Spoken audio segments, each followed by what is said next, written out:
and this is Sea Life. Welcome back to my channel. Today we're going to be making a special meatloaf. I've got pecan flour processed up, and what I did was I just took my pecans, shelled them, threw them right in the processor, and here it is. I've got 2 cups of pecan flour. We're going to be making a meatloaf. And I've got a pound of hamburger, about a pound and a half, and 2 cups of pecan flour. I'm going to go ahead and put in the pecan flour. I've got about a cup of peppers. I'll put those in, green peppers.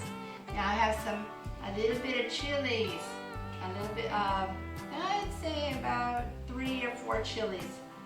I'll put those in. I'm going to put 2 eggs in.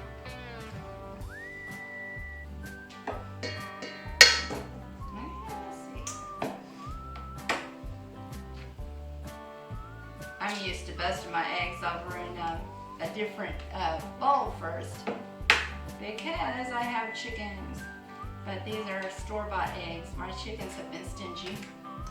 And then I'm going to put some onions. And you can kind of put as many onions as you might like. I've got about 1 medium onion, I think. I'm going to put in 2 tablespoons of each one of these seasonings. It's going to be Italian seasoning. Well, that is Italian seasoning. I just was low on one. There it is, Crowley seasoning. That's probably not the way you pronounce it. That's just the way I pronounce it. And minced garlic. I'm going to put 2 tablespoons of that. So 2 tablespoons each. And the way to gauge that is per pound. You want 2 tablespoons per pound of your seasonings here. And then now Parmesan cheese. I'm going to put in a good bit, probably a cup of Parmesan cheese in there. So let's get started with the Parmesan. I have a cup of Parmesan here. So I'm going to throw that in. Okay, now all I have to do is get 2 tablespoons of each of the seasonings. And now I like more garlic, so I'm going to cut like what would be a whole garlic, which would be probably 4 tablespoons of this minced garlic.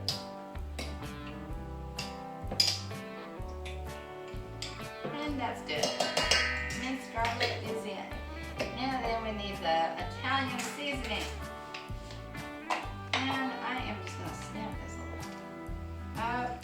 You know what? I'm not even going to worry about it. Okay, we're going to get us some Italian seasoning. 1, 2. I'm going to go ahead on and put 3 because I've got about a pound and a half in there.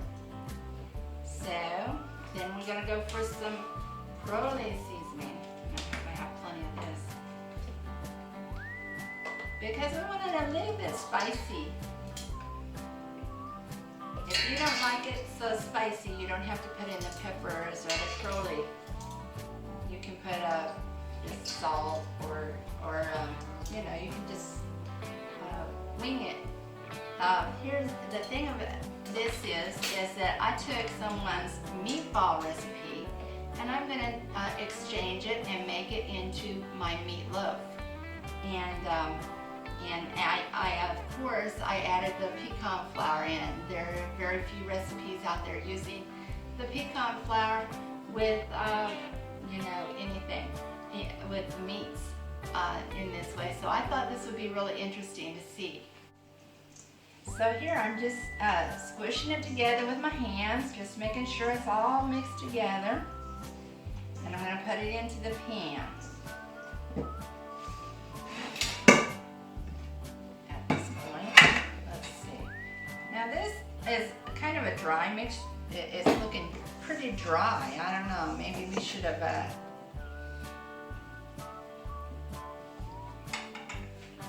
okay, and then I'm just going to put it together like that. But this meat has quite a bit of oil, and so I didn't put oil in it. This meat's going to have a lot of oil and have to be drained off anyway. And then the pecans also have a pretty good amount of oil. And I got a little counter. There we go. So this is what my meatloaf kind of looks like. And I don't put tomato sauce or anything, ketchup on top of mine usually. But if you'd like to do that, that's great. And what I found is if you have a meatball recipe that's really good, you'll love it in a meatloaf. So I'm gonna try this. Just like that. Okay, I've got some bread in here that's being made. Jacob's made up our bread loaves, and I'm just gonna slide this in. And they're gonna cook at the same temperature, which is 350. I'm gonna check and see how long I should do that meatloaf. I've forgotten about how long meatloaf will cook, but you can use any standard meatloaf directions to figure out how long your meatloaf should go in. So you guys, I'm back and I found a meatloaf recipe so that I could tell you how long to cook this, and it'd be 55 minutes on your meatloaf recipes. So thank you so much for watching and enjoying my kitchen with me today. Test it out for us. Okay. Well, it's a little crumbly. Oh my gosh. It is really good.